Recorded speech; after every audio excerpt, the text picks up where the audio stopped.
to thank you and the ranking member for holding this hearing, and I want to thank the ambassador for strong bipartisan work in trying to improve our trade picture in the United States.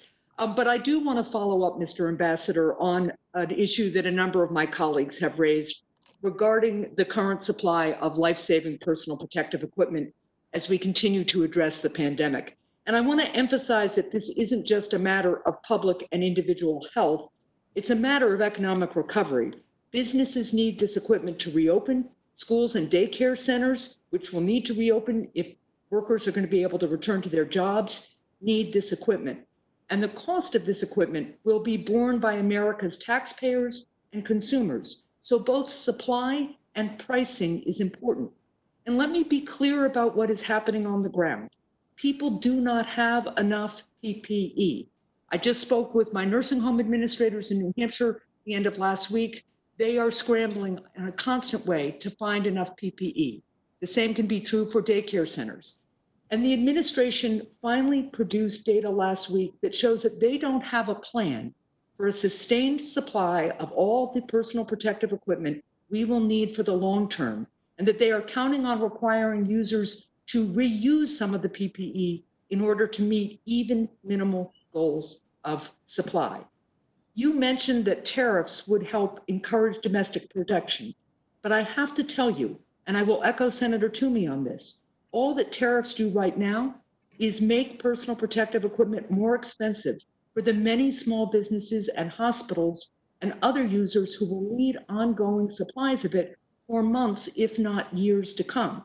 And states getting PPEs have had to rely on informal business connections, paying exorbitant prices to get even a portion of what they need.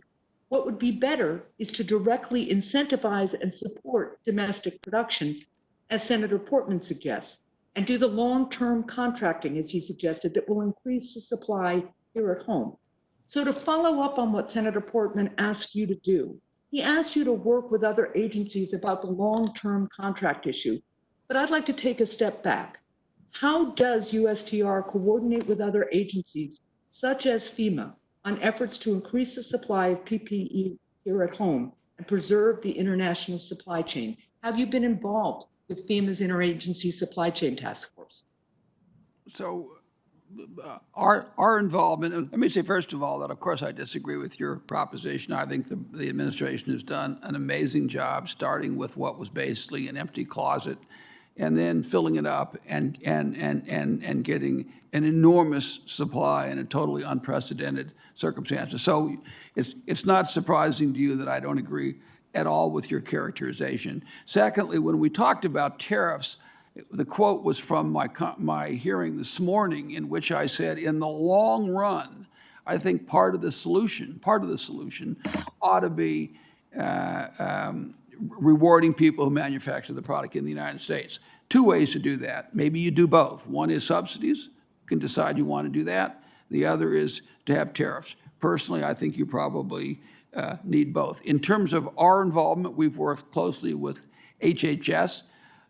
We don't really work with FEMA. We work with HHS on what are the tariff consequences, what are the products that people think should get excluded, and then we've excluded the products that from the tariffs that we put into place. And we did this, by the way, in February or early March. I can't remember because there were some stages in it for exclusion from our tariffs on all products that touch the PPP space. So we've worked closely with HHS. We do agree with you. Mr. Ambassador, have you been involved in the task force? No. Okay. Let me move on to one other quick question, and I will just say that hard work that doesn't get people the PPE they need isn't where we need to be. We need to be getting the PPE to people on the front lines in our country. And why don't I do this? I will submit, because I'm seeing that we only have 20 seconds left on the clock, I will submit my next question about the way the lack of exclusions in